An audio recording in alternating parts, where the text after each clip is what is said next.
이 시간은 아모스서를 살펴보도록 하겠습니다. 아모스 선지자는 문서 선지자 중에서 가장 먼저 활동한 선지자입니다. 아모스 선지자는 호세아 선지자와 동시대 사람으로 북이스라엘에 대해서 경고와 예언을 한 선지자입니다. 당시 이스라엘은 여로보암 2세가 통치하던 시대였습니다. 이 시대는 이스라엘 역사 가운데 가장 국력이 번성했던 시대였습니다. 그런데 국력의 신장으로 말미암아 정치적인 완전과 물질적인 풍요는 누릴 수 있었지만 오히려 영적으로는 타락하여 사치와 안일과 자기 만족에 빠져있던 시기가 바로 이 시대였습니다. 이 시대는 사회의 정의는 시행되지 못하였고 부익부 빈익빈이 두드러져서 가진 자는 가지지 못한 자를 수탈하였고 강자는 약자를 압제하여 인권을 유린하였던 시대입니다. 아모스 선지자가 활동한 이 시대의 사회상은 오늘의 시대상과 너무나 흡사해서 아모스서는 어느 선지서보다도 이 시대에 적용되는 바가 크다고 할 수 있겠습니다. 이런 시기에 하나님께서는 두고와 지방에 이름 없는 한 목자에 불과했던 겁없는 아모스를 부르시고 선지자로 세우셔서 부패한 사회를 고발하며 지배 계급을 책망하게 하셨습니다. 아모스 선지자는 세례 요한과 같이 들 사람이며 투박한 선지자였습니다. 그러므로 아모스 선지자가 경고한 대상자들은 불의한 재판관들이었습니다. 부자들이었습니다. 권세자들이었습니다. 사치 계급들이었습니다. 거짓 제사장들이었습니다. 바로 그 시대의 지배 계급 사람들이었습니다. 아모스서는 네 부분으로 나눌 수 있는데 첫째 부분은 1장과 2장입니다. 유다와 이스라엘을 포함한 주변 국가에 대한 심판을 경고하고 있는 것입니다. 그리고 둘째 부분은 3장부터 6장까지인데 이스라엘에게 닥친 심판을 세 가지 설교 형태로 나타내서 기록하고 있습니다. 세 번째 부분은 7장 1절부터 9장 11절까지입니다.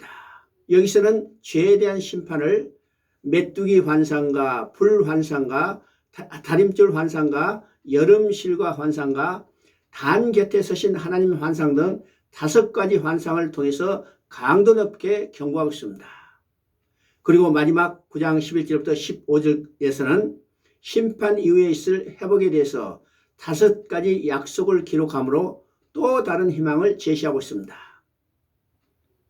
4장을 보면 하나님은 그들에게 돌아오게 하기 위해서 흉년과 가뭄과 병충해와 전염병과 전쟁 등 5번의 재앙을 통해서 돌아오라고 경고하셨습니다.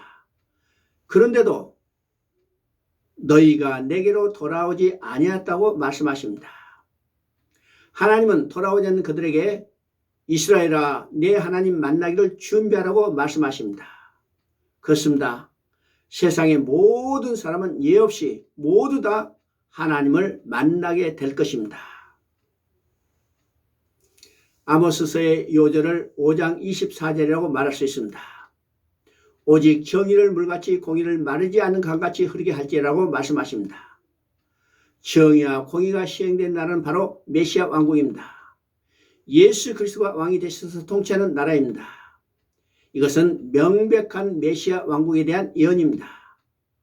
다만 하나님 만나는 양면성이 있는데 하나님의 보좌는 심판의 보좌이면서 동시에 은혜의 보좌이기 때문입니다. 오직 하나님께서 잃어버린 자를 찾으시기 위해서 베푸신 구속을 믿느냐 믿지 않느냐의 차이가 있을 뿐입니다.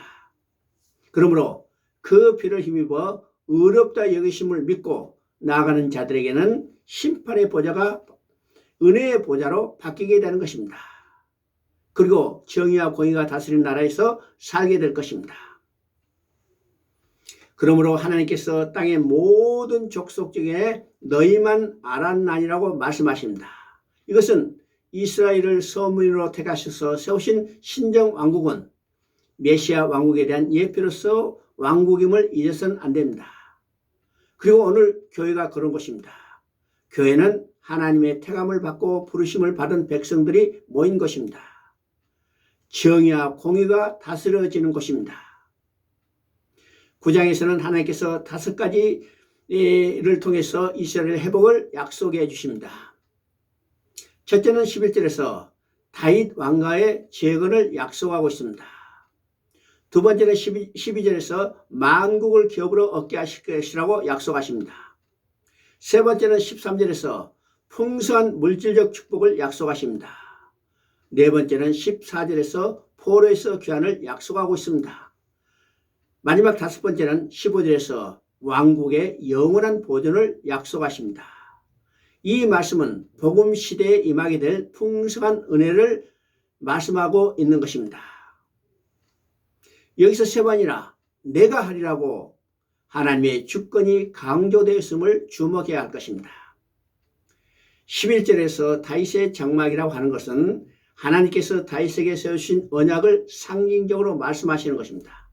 그런데 무너진 장막이라고 말씀하시는 것은 메시아 왕국의 예표인 다윗 왕국이 분열되었다가 멸망 왕국이 되었다는 것은 마치 다윗의 장막이 무너진 것과 같았기 때문입니다. 무너진 장막을 일으킨다는 것은 선지자들과 성경의 일관된 약속이었습니다. 무너진 장막 그 틈을 막으며 그 허물어진 것이라고 말씀하고 있는데 그 배후에는 파괴자 사단을 볼 수 있어야 합니다. 근데 장막이 무너진 것이 이때가 처음도 아니요 또한 마지막도 아니었습니다. 또한 무너진 장막을 일으켜 세움도 이때가 처음이 아니요 마지막도 아니었습니다. 그리스도를 십자가에 못 박여 죽었으나 하나님은 다시 살리심을 통해서 일으켜 세우셨습니다. 사단은 무너뜨리나 하나님은 일으켜 세우시는 것입니다. 하나님은 이스라엘의 하나님만 아니십니다. 그러므로 인류의 소망이 여기에 있습니다. 인간의 행위는 언제나 하나님의 계획을 무너지게 하지만 하나님은 그것을 일으켜 세우시는 것입니다. 이것이 하나님 나라의 회복이고 하나님의 비밀의 경륜이었고 구원 계획이었기 때문입니다.